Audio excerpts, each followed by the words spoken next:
Salam Bapak Ibu. Halo.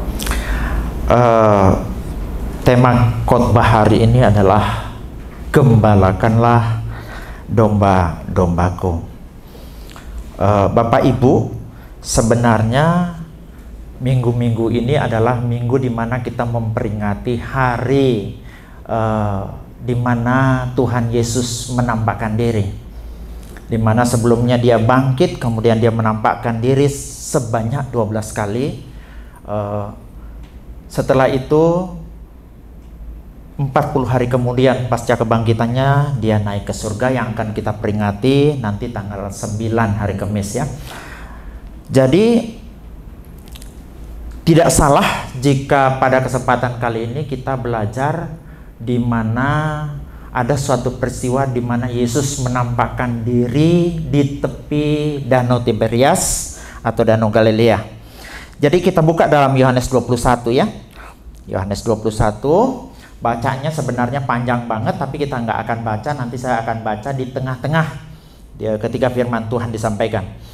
Saya cuma mau cerita sedikit bahwa Yohanes 21 ini dalam penafsiran para sarjana kebanyakan, terutama yang tidak mengakui bahwa Alkitab itu adalah firman Tuhan, menganggap bahwa Yohanes 21 ini adalah sisipan atau tambahan. Jadi mereka beranggapan bahwa Yohanes itu cuma dari pasal 1 sampai dengan pasal 20. Sedangkan pasal 21 ini di kemudian hari ditambahkan oleh Yohanes ketika Yohanes sudah tua. Itu pandangan mereka. Kok bisa begitu mereka mengambil kesimpulan?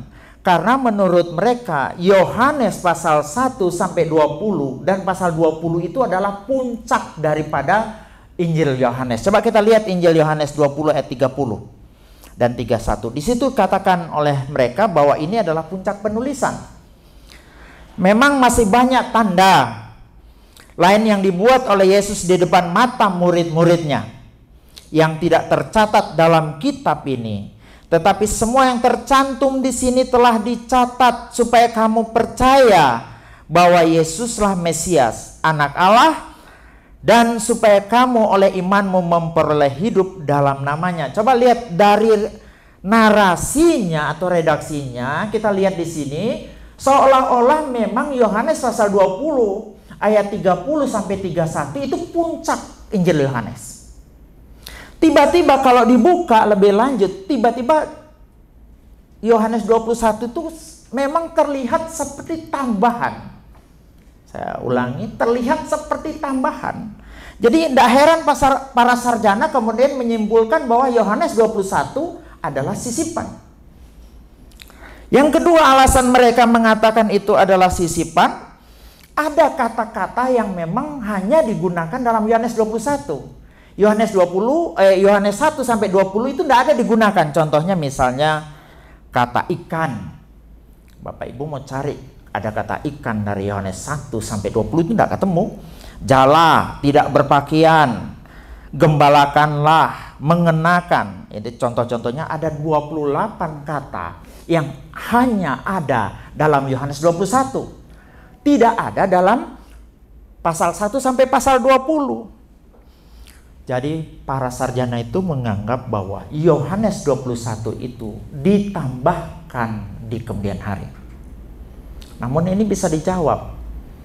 Kalau saya lagi menulis cerita tentang pesawat terbang, ngapain saya membahas tentang mobil? Kalau saya lagi membahas tentang misalnya perjalanan dengan menggunakan pesawat terbang, ngapain saya membahas tentang pensil?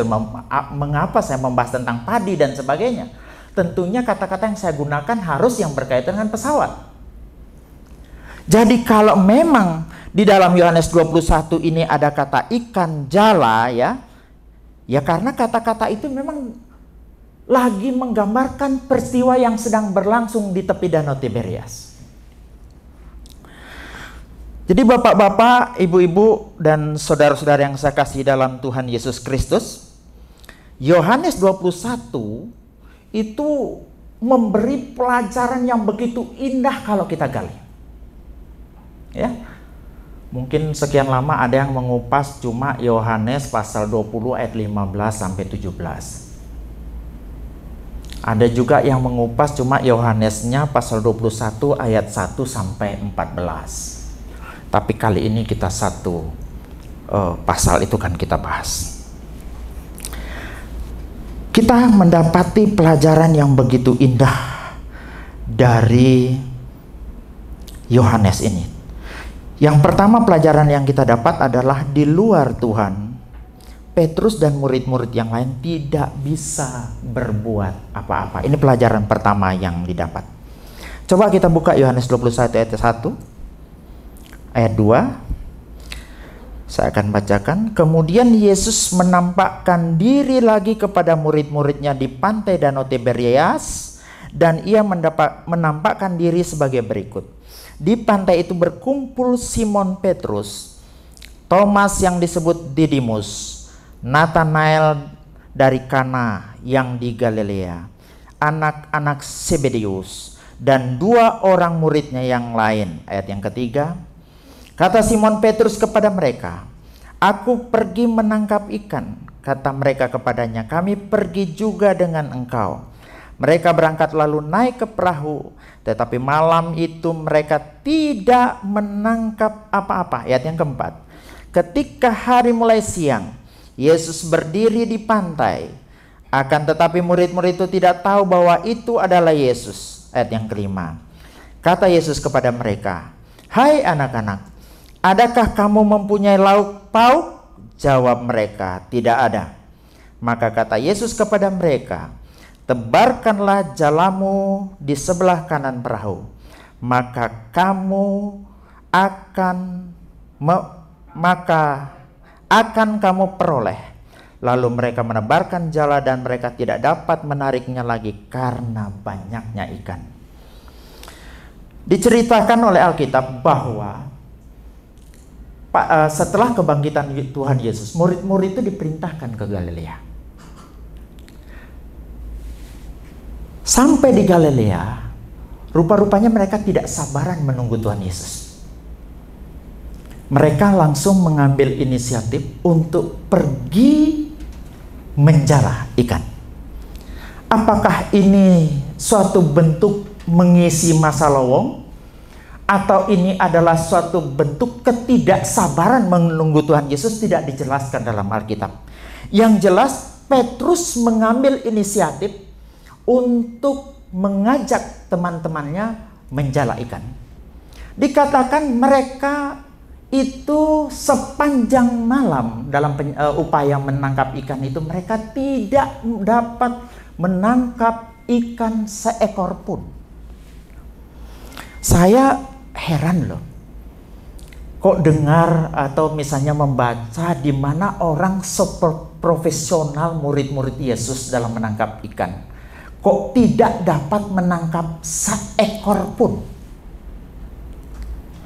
Ya namanya menjala yang diameter jala itu kurang lebih 4-5 meter, ya seharusnya biar satu ekor kecil pun mungkin boleh ada yang tersangkut di situ.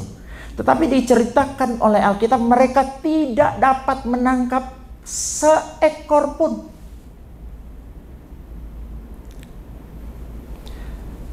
Jangan lupa, murid-murid Yesus itu asalnya itu adalah sekitaran Danau Galilea. Mereka itu betul-betul kuasai medan, ya, kuasai medan. Cuma satu murid Yesus yang tidak dari Galilea kan, yaitu Yudas Iskariot. Yang lainnya itu semua orang-orang desa-desa sekitar Danau Galilea. Mereka itu memang adalah orang-orang yang sudah tahu persis medan di seputaran danau tersebut.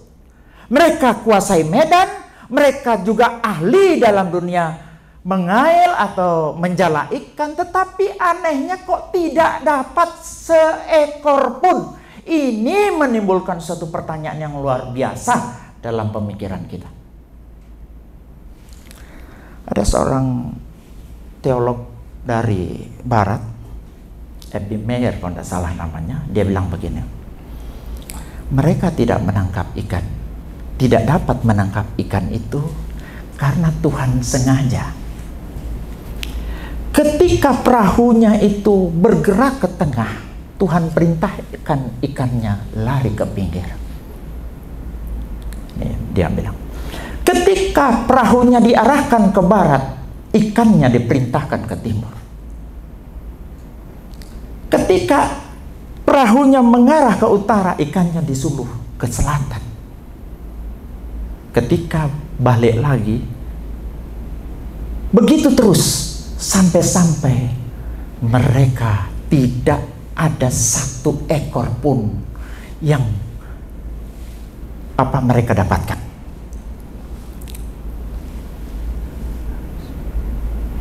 Jadi pertanyaannya begini loh, kalau memang Tuhan sengaja, ya apa gunanya? Apa manfaatnya Tuhan berbuat semacam itu? Kok sengaja menghalau ikan daripada mereka?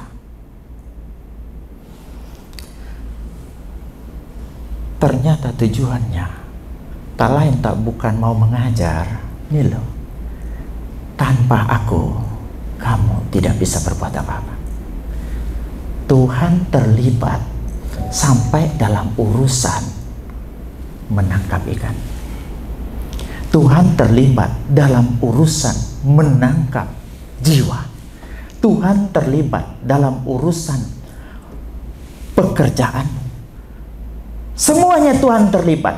Dan engkau tidak akan pernah berhasil dan tidak pernah dapat apa-apa kalau Tuhan tidak terlibat di dalamnya. Jadi untuk mengajarkan bahwa di luar Yesus mereka tidak dapat berbuat apa-apa, dibuat suatu peristiwa di mana ikan tersebut dihalau daripada murid-murid Yesus. Jadi bahasa kerennya itu adalah boncos. Jadi kalau para tukang pancing ikan, saya ini juga dulu tanya Ibu Yuni, saya senang sekali nangkap ikan. Saya gemar mancing. Manah ikan juga bisa, mancing sering ke laut. Dan di sana Bapak Ibu ternyata baru saya mengerti ya. Di saat kita dapat nangkap ikan, ini hati begitu muncul gejolak di dalam, ingin membanggakan diri kepada teman-teman yang tidak ikut. Ini lo lihat, saya dapat ikan, saya hebat orangnya, tidak kayak kamu tidak dapat ikan. Ternyata kita saling hina di sana. Dengan kata lain saya mau katakan bahwa begitu mudahnya kita mau menyatakan diri kita itu hebat kalau kita sedang menepat ikan.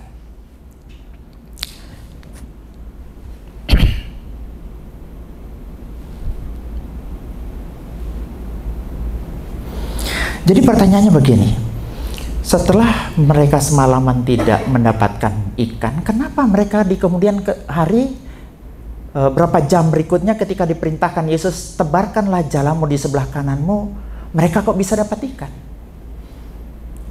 Saya lupa judul lagunya Bapak Ibu, saya cari-cari di internet nggak ketemu. Saya pernah dengar lagu dari Belanda ya, dalam bahasa Inggris, yang isinya kalau nggak salah kita memancing di meja makannya Tuhan. Saya cari, saya nggak ketemu. Jadi sepertinya Petrus CS itu ketika menebarkan jala di sebelah kanan memang sudah dipersiapkan ikan di situ. Ketika Petrus melemparkan jalanya memang menangkap ikan yang sudah disiapkan. Kalau bahasa kerennya sepertinya Petrus dengan kawan-kawannya itu sedang mengail di meja makan Tuhan. Di mejanya Tuhan.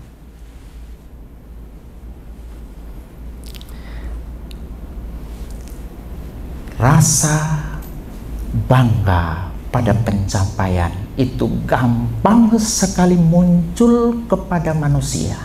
Begitu juga kepada murid-muridnya, sehingga dibiarkannya lah murid-muridnya gagal.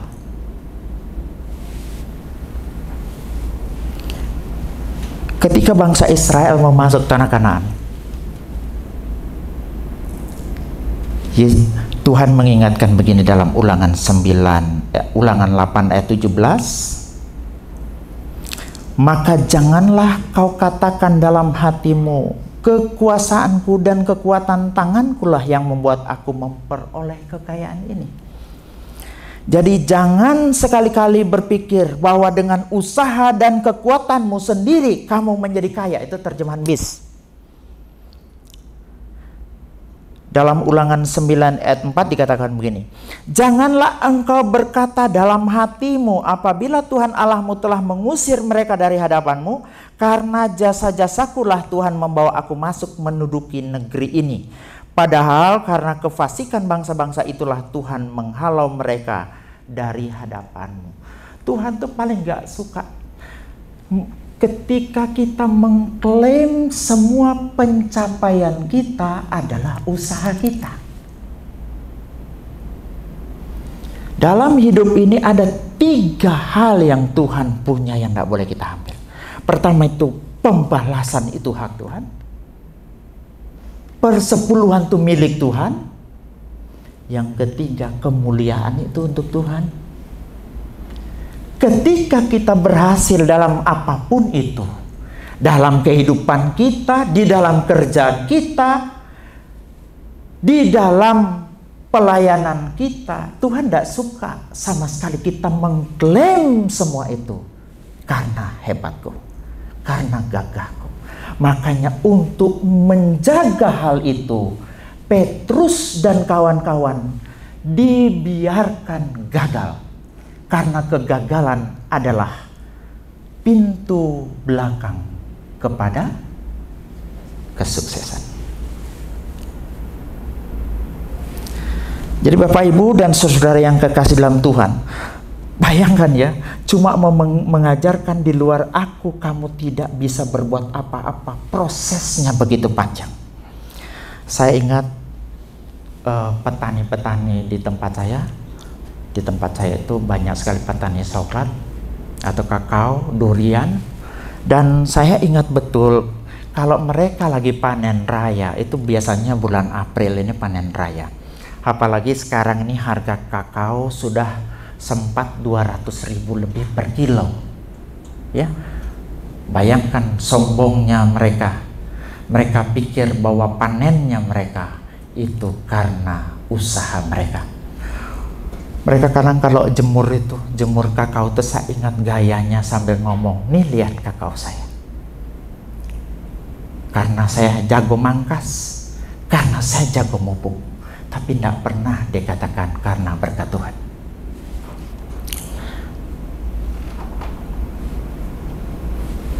Baru-baru ini juga lagi viral ini, saya tidak mau sebut namanya. Ada pendeta yang mengklaim kemajuan gereja dan membanding-bandingkan dengan gereja lain. Lihat nih gereja kita, baru saja berapa tahun sudah majunya kayak begini. Yang ratusan tahun tuh gimana? Gampang sekali mengklaim kemajuan. Kita tidak menafikan usahanya, tetapi Tuhan tidak suka kita mencuri kemuliaan Tuhan.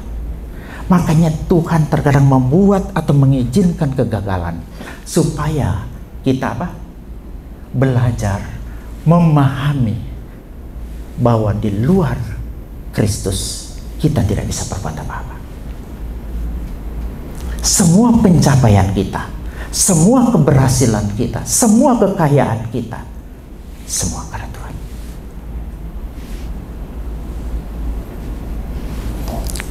Jadi jangan heran kalau Tuhan ini suka kasih paham. Istilah kasih paham ini saya dengar dari TikTok. Ini ceritanya ada mobil kecil Calya melambung mobil Fortuner. Supir mobil Fortuner bilang kasih paham, itu mobil Calya. Jadi terkadang Tuhan ngasih paham kita supaya kita mengerti dengan cara-cara yang unik. Untuk membuat kita paham bahwa harta itu tidak dalam segala hal berguna. Terkadang dia izinkan kita punya penyakit yang tidak bisa diobati. Cuma dengan tujuan apa? Supaya kita paham bahwa duit bukan segala-galanya.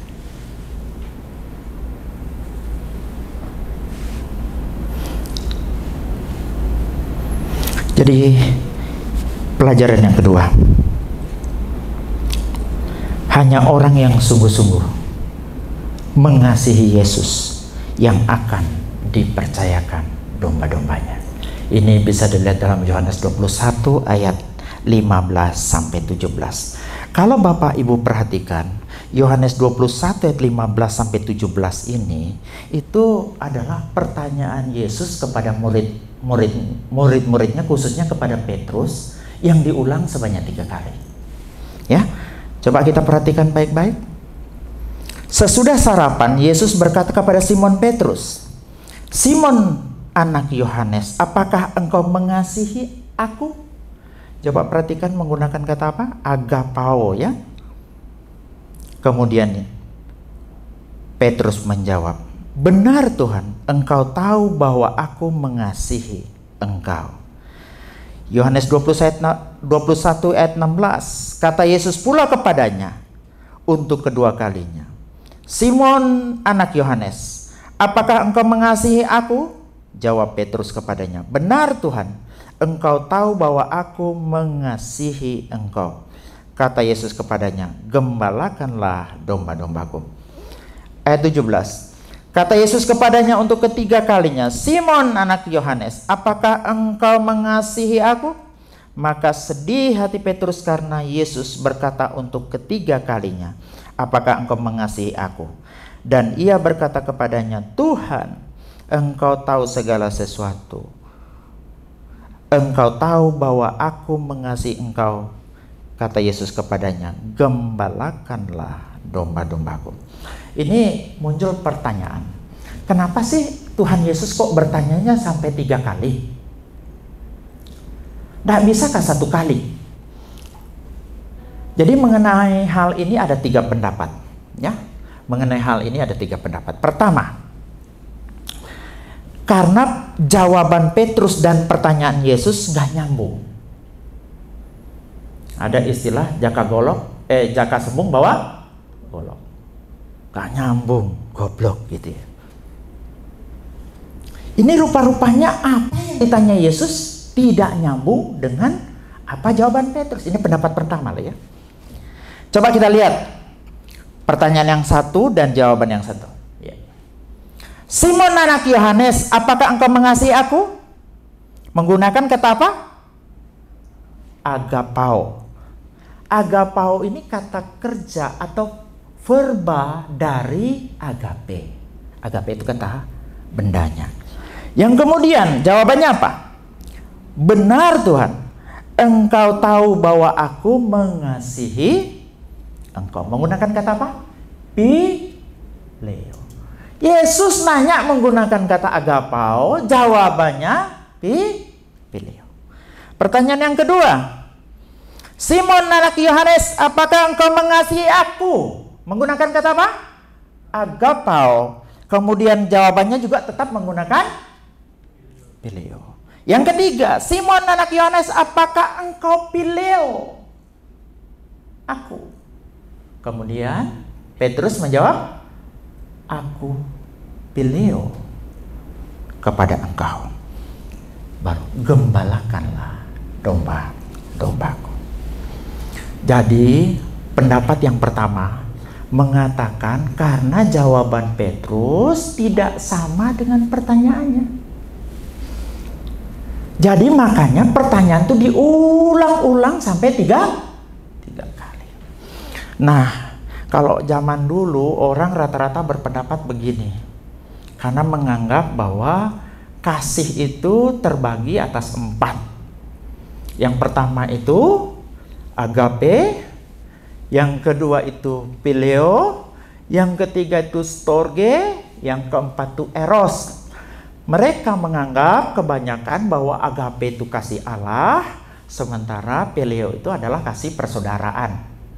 Ya, kebanyakan orang berpendapat demikian. Tapi ada keberatan terhadap pendapat ini. Keberatan yang pertama, kita harus ingat, pada zaman itu Yesus berbicara dan bercakap-cakap kepada Petrus itu pakai bahasa apa? Aramaik. Dia tidak berbicara dalam bahasa Yunani. Saya ingatkan kembali bahwa di Israel pada zaman Yesus ada 4 bahasa yang digunakan. Pertama, kalau bahasa sehari-hari, mau ngomong dengan teman-teman itu kebanyakan kita ngomong pakai bahasa Aramaik. Yang kedua, kalau ibadah pakai bahasa Ibrani. Bahasa internasionalnya bahasa Yunani. Pemerintahannya karena sedang dikuasai oleh pemerintah Romawi, jadi bahasa pemerintahan yang digunakan di dalamnya itu bahasa Latin. Ya.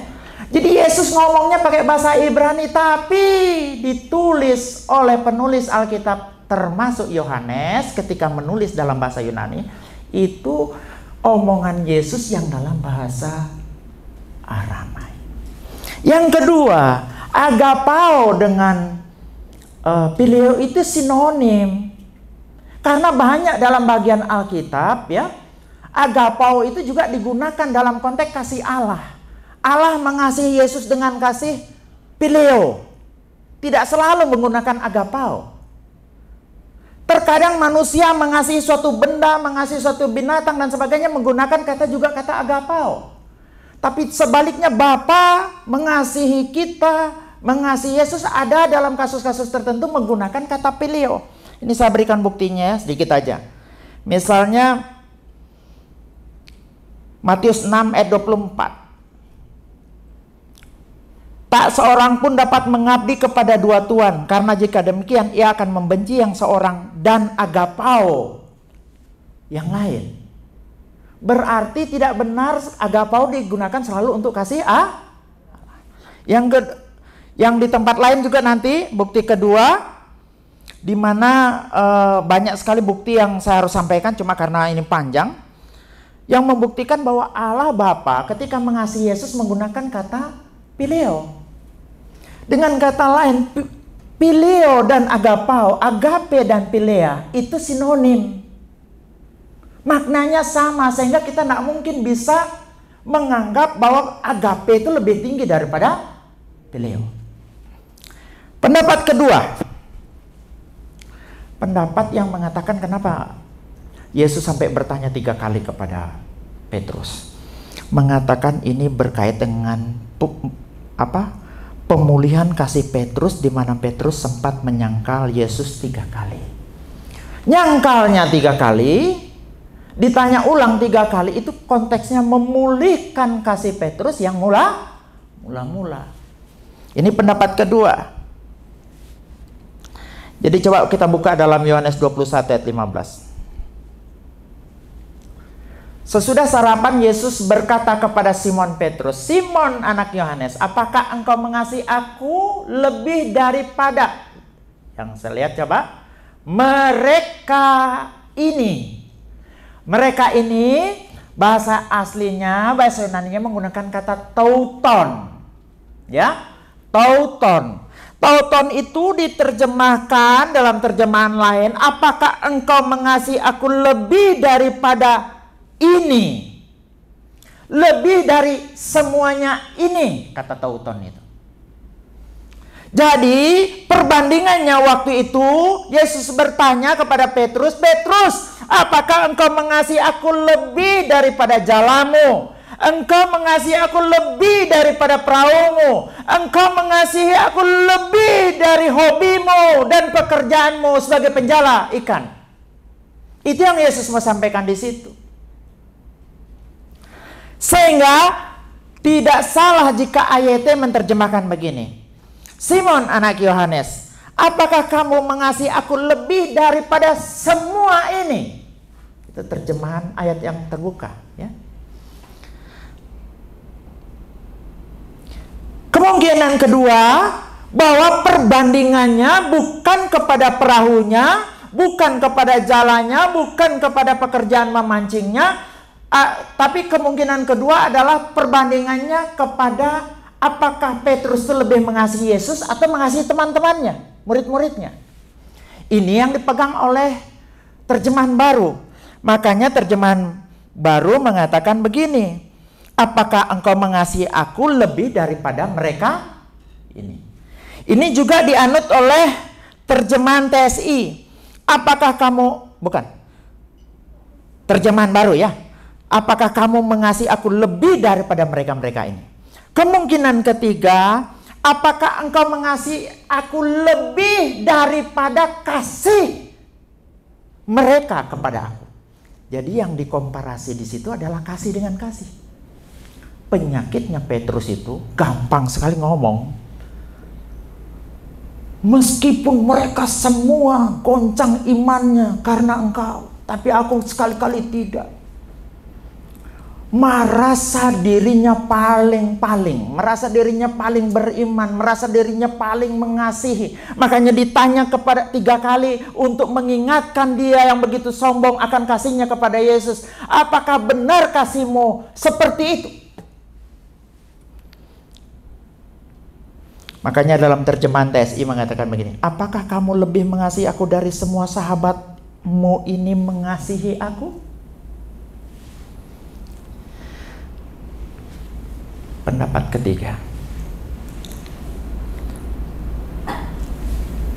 ketiga, mengapa Yesus bertanya sampai 3 kali? Karena kasih itu sangat penting. Ini dalam bahasa Ibrani disebut majas tautologia, khas Semitik ya. Dalam budaya orang Yahudi ya, kalau sampai itu diulang, kalau 2 kali itu namanya very, sangat. Tapi kalau 3 kali itu extremely. Jadi misalnya kalau pernah dengar kata kudus, kudus, kudus, itu berarti ekstrim.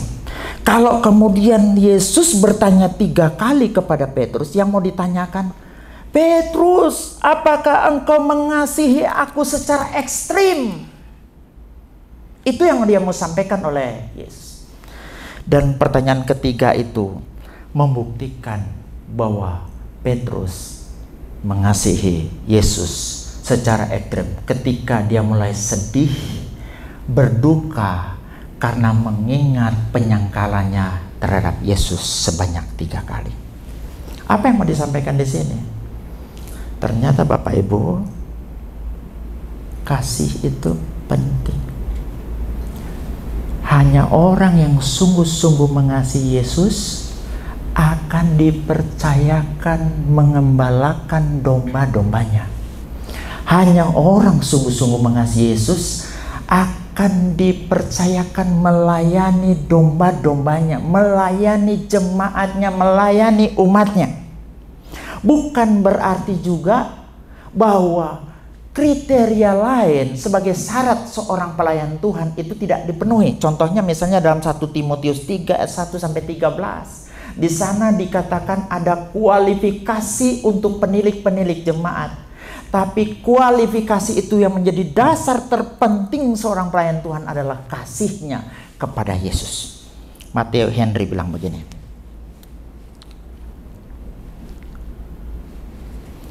Kristus sedemikian memperhatikan umatnya sehingga dia tidak akan mempercayakan mereka kepada siapapun kecuali kepada orang yang mengasihi dia. Orang yang mengasihi dia akan mengasihi juga segala miliknya demi dia. Mereka yang tidak sungguh-sungguh mengasihi Kristus tidak akan pernah sungguh-sungguh mengasihi jiwa-jiwa manusia. Pertanyaannya begini loh Bapak Ibu. Apa sih hubungan kasih kepada Yesus dengan pengembalaan? Apa hubungannya kasih kepada Yesus dengan pelayanan? Dalam kasih, nih keunikan kasih, tidak ada kecurigaan, tidak ada tipu daya, ya, dan tidak ada kelicikan. Dalam kasih tidak ada pertukaran dan tidak ada suatu pun yang tidak murni. Jika engkau mengasihi, maka engkau tidak akan menipu, mengeluh, mengkhianati, memberontak, memeras, atau berusaha mendapatkan sesuatu. Kalau kita kasih kepada Yesus, pelayanan kita tidak mungkin didasari pada penipuan. Tidak mungkin kita mengeluh karena kita mengasihi dia. Tidak mungkin kita mengkhianati, memberontak kepada dia. Tidak mungkin kita memeras domba-domba itu sedemikian rupa karena kasih kita kepada Kristus. Dan tidak mungkin kita melayani karena cuma ingin mendapatkan sesuatu. Dengan kata lain, kasih itu memastikan domba yang dititipkan kepada saudara dan saya itu aman. Kasih kita kepada sang pemilik domba-domba itu memastikan bahwa domba-domba itu akan aman di tangan kita.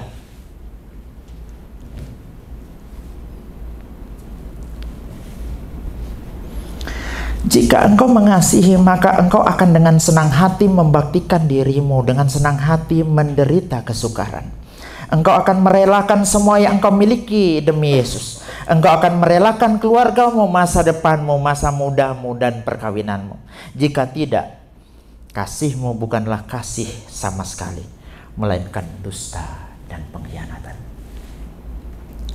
Dalam Yeskiel 34 ayat 2 bilang begini, hai anak manusia, bernubuatlah melawan gembala-gembala Israel, bernubuatlah dan katakan kepada mereka, kepada gembala-gembala itu, beginilah firman Tuhan Allah, celakalah gembala-gembala Israel yang mengembalakan dirinya sendiri. Bukankah domba-domba yang seharusnya digembalakan oleh gembala-gembala itu? Ayat 3, kamu menikmati susunya, dari bulunya kamu buat pakaian, yang gemuk kamu sembelih, tapi domba-domba itu sendiri tidak kamu gembalakan. Yang lemah tidak kamu kuatkan, yang sakit tidak kamu obati, yang luka tidak kamu balut, yang tersesat tidak kamu bawa pulang, yang hilang tidak kamu cari, melainkan kamu injak-injak mereka dengan kekerasan dan kekejaman. Orang yang tidak mengasihi Yesus, dia akan memperlakukan domba-dombanya Yesus seperti ini.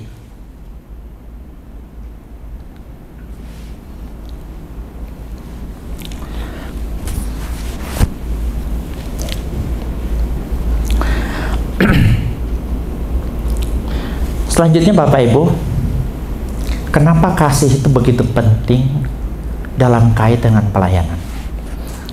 Karena yang kita layani itu pertama domba yang bukan punya kita sendiri. Di situ di garis bawahi, dombaku itu dombanya Yesus, bukan kita punya. Kalau saya mau tanya, mana lebih enak ngerawat barang sendiri atau barangnya orang? Barang sendiri kan? Lebih susah kita merawat barangnya orang. Yang kedua, apalagi yang dirawat ini adalah arnion dan probaton, ya. Arnion itu adalah domba yang paling kecil, lebih kecil dari arnos, ya. Lebih kecil dari kata arnos. Arnos itu domba yang paling kecil, kecil, tapi arnion itu lebih kecil daripada arnos. Jadi ini menggambarkan domba-domba yang sangat kecil, tapi juga ada domba-domba yang sangat besar yang diberi nama dalam ayat yang ke-16 itu adalah probaton. Jadi saudara, mana lebih gampang ngopeni bayi atau ngopeni yang sudah agak besar? Yang agak besar, Pak. Agak besar? Bayi lebih gampang. Tambah besar tambah ibu.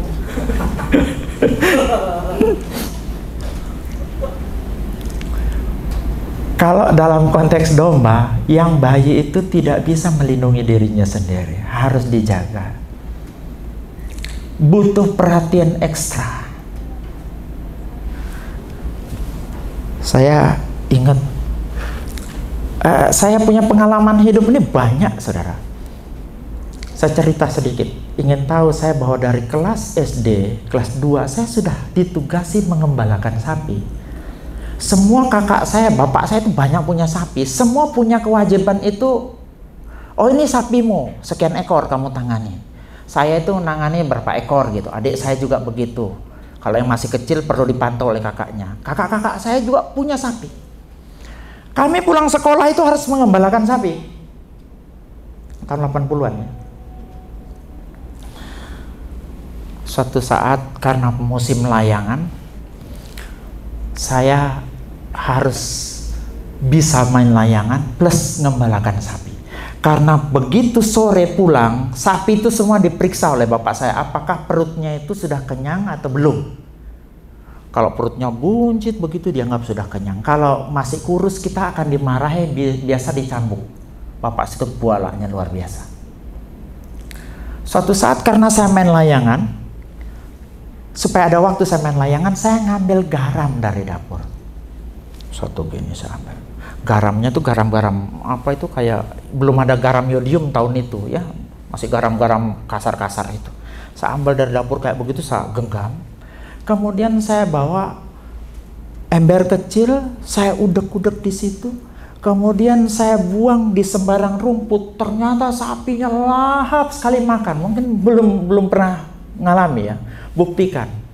Sapi itu kalau dilempari air garam, makannya tuh sampai ke akar-akar rumput dimakannya. Buncitlah sapi saya sebelum waktunya. Bayangkan jam 4:30 sore sudah mulai kenyang. Wah, bangganya saya pulang dengan membawa sapi yang gendut semacam itu. Besoknya saya dicari sama bapak saya. Sini kamu.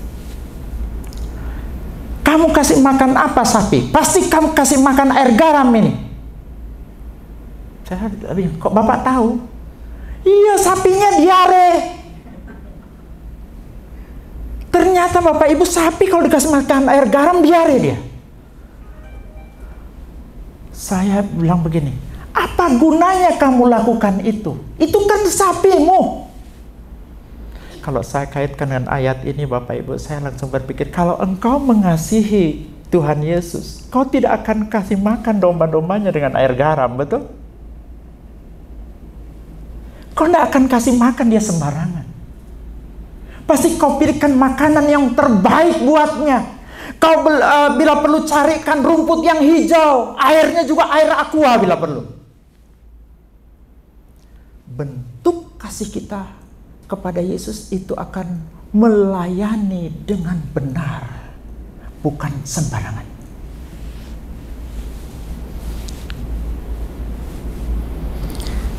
Sekarang ini banyak sekali orang berlabel hamba Tuhan, berlabel pendeta. Saya sampai heran kalau dia 1 minggu bisa khotbah sampai berapa buah.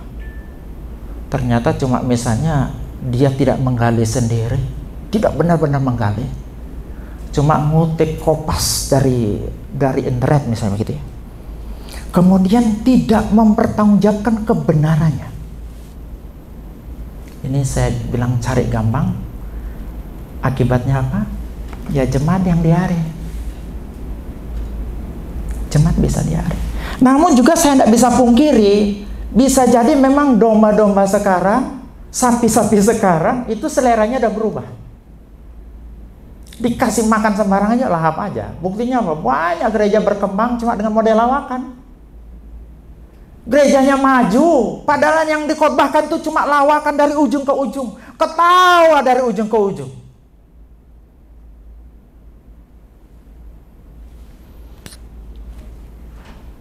Baru kebanyakan juga main kopas. Diselidiki ke sana, oh dia ngambil di sini kopas mentah-mentah lagi, tidak diolah. Selanjutnya Bapak Ibu, mengembalakan itu begitu berat, makanya butuh kasih. Beratnya di mana? Itu dari kata ayat yang ke-15 menggunakan kata bosko. Ayat 16 menggunakan kata poimaino. Ayat 17 menggunakan kata bosko. Gembalakanlah domba-dombaku, boskolah domba-dombaku. Ayat 16. Poimainolah domba-dombaku. Ayat 17. Boskolah domba-dombaku. Kalau Bapak Ibu mengerti kata bosko ini sebenarnya sejajar dengan kata ra'ah dalam bahasa Ibrani. Coba kita naik sedikit, masuk ulang ke Yehezkiel 34 ayat 3. Ya, itu saya warna-warnai malah nggak kelihatan ya. Nah, coba lihat di situ. Mengembalakan itu dijelaskan di situ apa tugasnya. Yang lemah harus dikuatkan. Berarti dalam bosku itu ada apa? Jadi motivator. Yang sakit tidak kamu obati. Berarti pengembalaan, dalam pengembalaan atau pelayanan itu ada apa? Urusan dokter. Yang luka kamu balut. Berarti itu urusan apa? Perawat. Yang tersesat kamu tidak kamu bawa pulang, atau yang hilang tidak kamu cari, harus jadi tim SAR. Coba lihat, baru dari kata bosku, mana kasih makan, mana menjaga, menjadi motivator, jadi dokter, jadi perawat, tim SAR dan sebagainya. Makanya hanya orang yang punya kasih sungguh-sungguh kepada Yesus yang akan bertahan dengan tugas yang begitu banyak. Kayak banyak orang mundur jadi pendeta, banyak orang mundur jadi pelayan Tuhan. Kenapa? Tugasnya wakeh. Tapi begitu ada kasih Yesus dalam diri kita, tugas yang begitu berat akan menjadi suatu kehormatan bagi seorang pelayan Tuhan. Dia akan melihat bahwa melayani Tuhan, mengembalakan Tuhan itu adalah suatu kehormatan, karena kita melayani Raja di atas segala raja. Makanya diperlukan kasih. Kalau tidak punya kasih pasti mundur. Saya teringat satu saat ada pertengkaran antara bengkel dengan dokter. Bengkelnya bilang begini, dokter itu bayarannya itu mahal banget ya. Betul begitu Bu Dokter ya, mahal ya. Ya. Padahal katanya bengkel ini,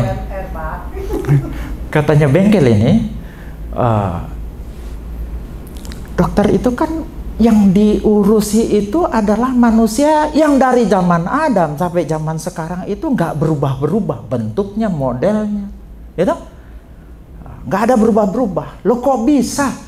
Misalnya operasi jantung bayarannya sekian, dibandingkan dengan bengkel yang setiap tahun ada varian baru. Motornya itu hari ini keluar model begini, besok keluar model baru, besoknya keluar lagi model baru. Bengkel itu dibayar tidak semahal dokter. Dokternya akhirnya bilang gimana? Ya kalau kamu pengen mahal harganya sama di saat operasi jantung misalnya, lah kamu harus belajar turun mesin motor itu, nurunkan mesin motor dalam kondisi mesin hidup. Baru kamu bisa dibayar sama dengan dokter. Jadi banyak Bapak Ibu yang berpikir membanding-bandingkan diri dengan merasa pekerjaannya, merasa apa yang dia urus itu, merasa pelayanannya itu jauh lebih sulit daripada orang lain. Sama seperti bengkel itu merasa dirinya lebih sulit daripada dokter. Setelah dibalik disuruh turun mesin dalam posisi mesin hidup, dia tidak bisa. Sementara dokter kan operasi orang harus hidup ya, tidak mungkin dibunuh dulu. Jadi cuma saudara-saudara yang kekasih dalam Tuhan, artinya begini saya mau sampaikan. Di saat engkau memiliki kasih kepada Yesus, sesulit apapun pelayanan itu, seberat apapun pelayanan itu akan menjadi ringan karena kasih kita kepada Tuhan. Selain itu ada tambahan lagi, kenapa kasih itu begitu penting? Bayangkan Bapak Ibu, kalau melayani yang lain itu kita punya SOP yang berbeda dengan melayani domba-dombanya Yesus. Petrus 5 ayat 2 bilang begini, gembalakanlah kawanan domba Allah yang ada padamu, jangan dengan apa? Paksa, tetapi dengan suka. Jangan karena mau mencari keuntungan, tetapi dengan pengabdian diri. Saya cerita sedikit. Waktu saya menjabat, ada satu persoalan di desa saya yang harus saya tangani.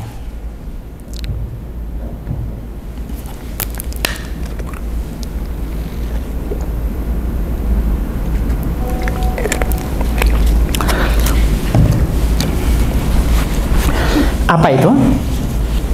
ketertiban. Di desa saya itu kalau rapat pertama saya menjabat, itu yang hadir cuma separuh. Yang kedua, kalau kerja bakti yang hadir cuma sepertiga.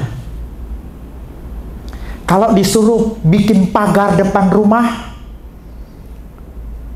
yang bikin cuma 30%, lainnya nggak mau. Mengatur pencurian kakao, bagaimana caranya supaya masyarakat tidak mencuri kakao tetangganya dan sebagainya, itu juga susah banget. Sekian pemimpin yang menjabat di sana nggak pernah berhasil. Saya berpikir, bukankah ini saya punya otoritas di sini? Saya punya kewenangan. Saya buatlah yang namanya regulasi. Regulasi itu namanya peraturan desa. Saya masih ingat nomornya, nomor 14 tahun 2016. Di dalam peraturan itu ditetapkan salah satu pasalnya, bunyinya, bagi masyarakat yang tidak menghadiri rapat, maka dikenakan sanksi sebesar 100.000 setiap kali rapat. Dan jika masyarakat tidak mau membayar sanksinya, maka segala urusannya di pemerintahan tidak dilayani. Dia mau anaknya mau menikah, bikin N1 sampai N berapa, nggak bisa. Akibatnya apa? Rapat itu full terus. Kerja bakti semua. Mau mencuri di tempat saya nggak bisa, risikonya besar kalau ketahuan. Nyuri durian 1, kembalikan 2. Nyuri 1 trek, itu 1 trek itu miliaran, kembalikan 2 trek. Dan kami bergandengan tangan dengan kepolisian untuk menjadi orang yang menindaklanjuti apa yang telah ditangani oleh desa. Coba apa yang saya mau sampaikan di situ?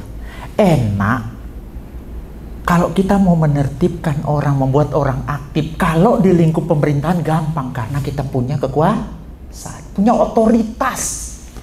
Saudara tidak lakukan, besok anak mau menikah, besok ngana bikin kartu keluarga, bikin apapun, kita layan. Tapi di gereja bisa? Bisa mau beri sanksi orang yang tidak ibadah?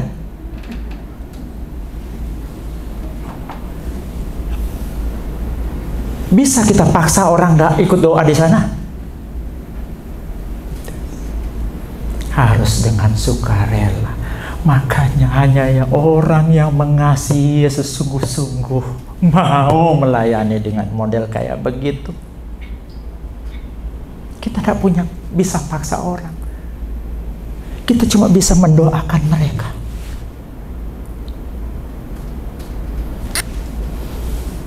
Selain itu juga stigma negatif.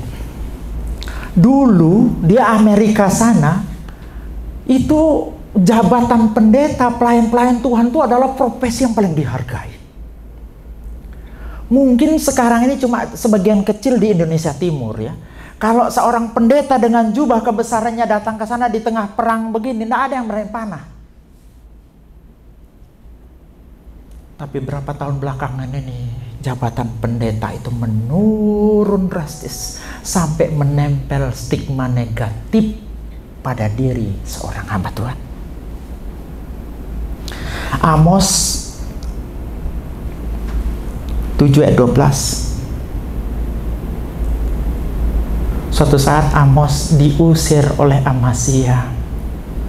Kamu kalau mau cari makan, sana pergilah kamu ke Yehuda, jangan di sini. Dianggapnya pekerjaan seorang pelayan Tuhan adalah karena dia tidak bisa cari makan dengan cara lain. Makanya disuruh kalau kamu mau melayani, pergi di sana, cari makan di sana. Saya dengar juga ada omongan-omongan orang yang bersekolah teologi itu cuma pelarian. Karena tidak bisa cari makan dalam bisnis misalnya. Tidak bisa kuliah di tempat umum, makanya dia pergi cari pendeta. Dia tidak tahu, belum tentu. Ada yang memang karena panggilan. Saya cerita kemarin sedikit, untuk masuk sekolah teologi di tempat saya dan Pak Esra, kami harus menyelesaikan 6 tahun STH-nya. Kami diwajibkan memenangkan 24 jiwa. Tidak boleh pacaran 4 tahun. Sebelum 4 tahun Anda pacaran dikeluarkan. Tahan.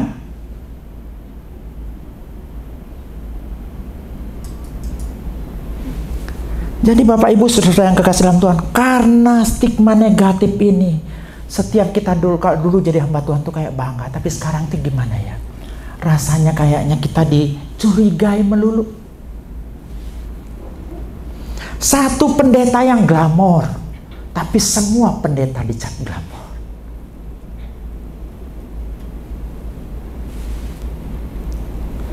Saya berapa bulan yang lalu, 3 bulan yang lalu, tahukah kita bahwa di Kabupaten Sigis itu ada pendeta yang mati dengan 2 anak kecilnya karena rem motornya belum?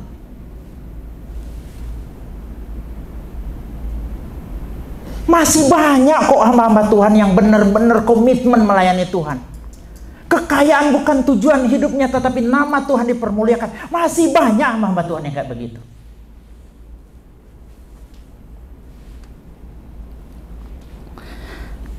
Saya nonton di Facebook, ada seorang hamba Tuhan habis ke gereja, habis dia melayani, dia lepas bajunya, pakai baju yang robek-robek, kemudian dia mecah batu untuk menyambung hidupnya. Banyak.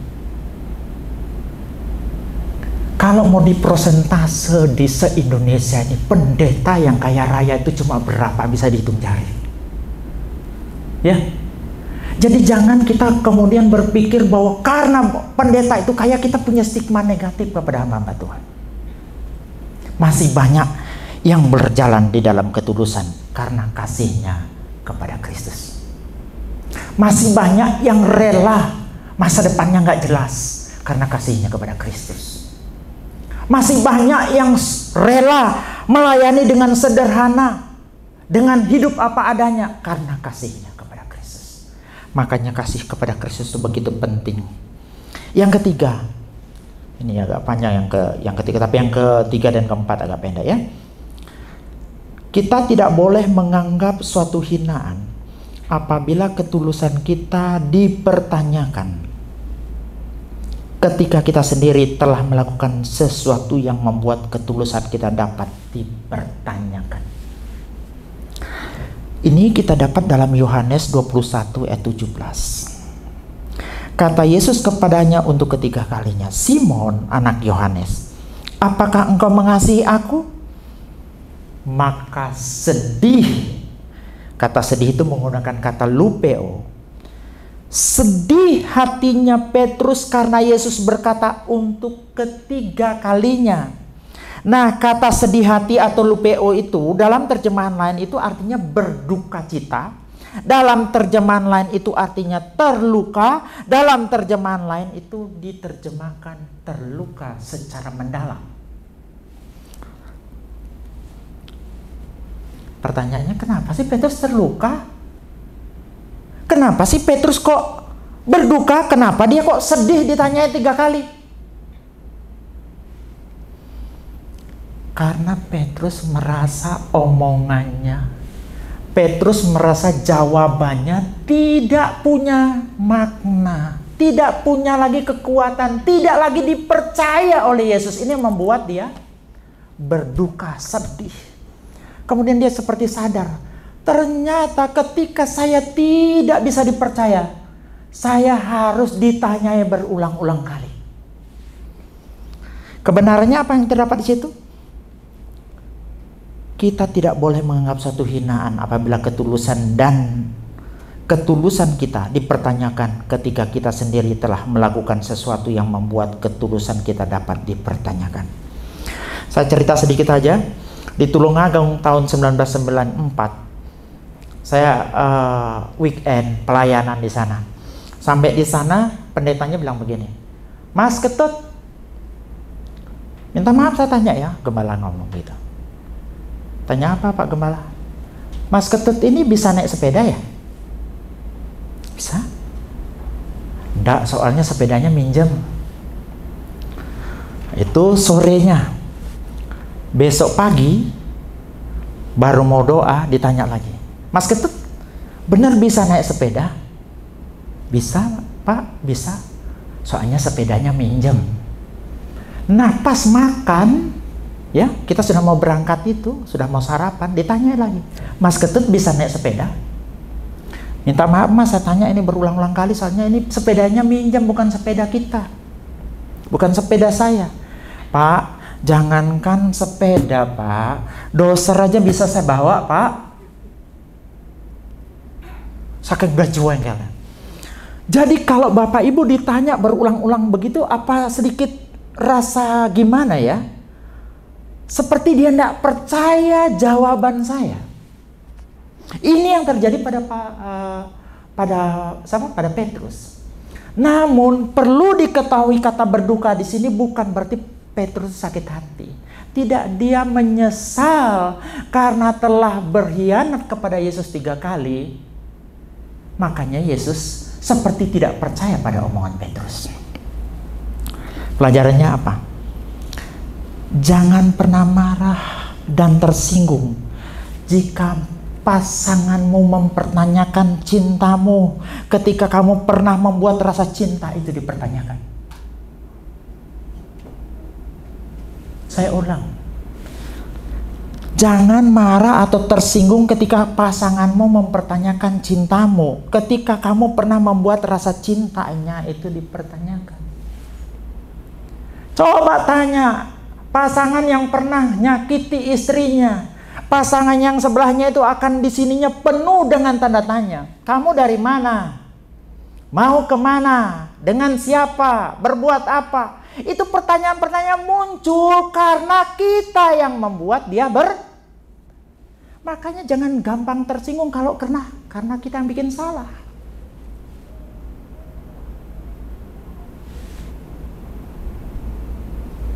Pasangan yang pernah dikhianati akan lebih banyak bertanya, kamu di mana, dengan siapa, dan sedang berbuat apa. Ada banyak tanda tanya dalam otak orang yang pernah kecewa.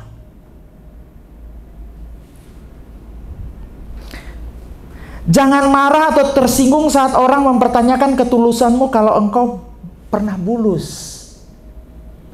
Jangan heran ya kalau kita pernah menjadi orang yang bulus, ya orang akan bertanya tentang ketulusan. Jangan malu dan merasa terhina kalau engkau dicurigai karena kalau itu karena engkau sulit dipercaya. Pertanyaan Yesus timbul karena memang pertanyaan itu timbul karena dibuat sendiri oleh Petrus. Hati yang berduka bukan memberontak atau marah karena salah, adalah hati yang siap untuk melayani. Yang terakhir, Tuhan akan selalu menggantikan para pekerjanya, namun Dia terus melanjutkan pekerjaannya. Ini yang terakhir. Yohanes 21 ayat 18, aku berkata kepadamu, sesungguhnya ketika engkau masih muda, engkau mengikat pinggangmu sendiri dan engkau berjalan kemana saja kau kehendaki. Tetapi jika engkau sudah menjadi tua, engkau akan mengulurkan tanganmu dan orang lain akan mengikat engkau dan membawa engkau ke tempat yang tidak kau kehendaki. Ayat 19, dan hal ini dikatakan untuk menyatakan bagaimana Petrus akan mati dan memuliakan Allah. Sesudah mengatakan demikian, ia berkata kepada Petrus, ikutlah aku. Dan seterusnya ya, sampai dengan ayat yang ke-23. Jadi diceritakan setelah pasca mereka bakar-bakar ikan dan kemudian Petrus ditanya 3 kali oleh Yesus, kemudian mulailah mereka beranjak. Dan ketika mereka beranjak itu, Petrus diberitahukan oleh Yesus bagaimana nasib akhirnya dia nanti, bahwa dia akan mati dengan tangan diulurkan. Kata diulurkan itu lebih tepat direntangkan. Bagaimana dia akan mati disalib. Berapa saat kemudian ketika Yesus sudah memberitahukan nasib akhir daripada Petrus, dia noleh ke belakang. Dilihatnya lah Yohanes di situ. Kalau dia gimana Tuhan? Yesus menjawab apa? Jikalau aku menghendaki supaya ia tinggal hidup sampai aku datang, itu bukan urusanmu. Ini pernyataan dari, kalau dia mau saya biarkan hidup, itu bukan urusanmu. Jadi sampai saat itu tersiarlah kabar bahwa Yohanes itu tidak akan mati sampai Tuhan Yesus datang. Dalam pikiran murid-murid dan Petrus, mereka berpikir alangkah baiknya jika pelayan Tuhan itu nggak perlu mati. Alangkah baiknya jika ada pelayan Tuhan yang terus meneruskan jalannya pelayanan dan gereja Tuhan. Nggak perlu ada orang yang mati. Makanya tidak perlu ada seorang hamba Tuhan yang tidak dapat mati untuk tetap menuntun gereja. Ini perlu dipelajari. Bila gereja di bawah pimpinan Roh yang kekal. Pernah ini saya pikir juga, kenapa ya dibiarkan Martin Luther mati? Alangkah bagusnya kalau dia melayani sampai saat ini. Alangkah bagusnya kalau Calvin hidup sampai sekarang ini. Bukankah itu lebih bagus? Ternyata Tuhan tidak kerja dengan cara semacam itu. Tuhan akan selalu menggantikan para pekerjanya, namun dia terus melanjutkan pekerjaannya. Setiap orang punya zamannya, dan setiap zaman ada orangnya. Jadi pelajarannya adalah fokus pada tugas kita, gak perlu urusi pelayanan orang lain. Roma 14 ayat 4 katakan begini, siapakah kamu sehingga kamu menghakimi hamba orang lain? Entahkah ia berdiri, entahkah ia jatuh, itu adalah urusan tuannya sendiri. Tetapi ia akan tetap berdiri karena Tuhan berkuasa menjaga dia terus menerus. Tidak usah berpikir kalau tidak ada saya dalam pelayanan gereja A, bagaimana nasib gereja A? Kalau tidak ada saya di gereja B, bagaimana kelanjutan gereja B? Ketika tugas kita telah berakhir di situ, percayalah, Tuhan tetap melanjutkan pekerjaannya dengan orang yang berbeda. Ya, ini yang harus kita pelajari supaya kita mengerti dalam mengembalakan domba-dombanya Tuhan.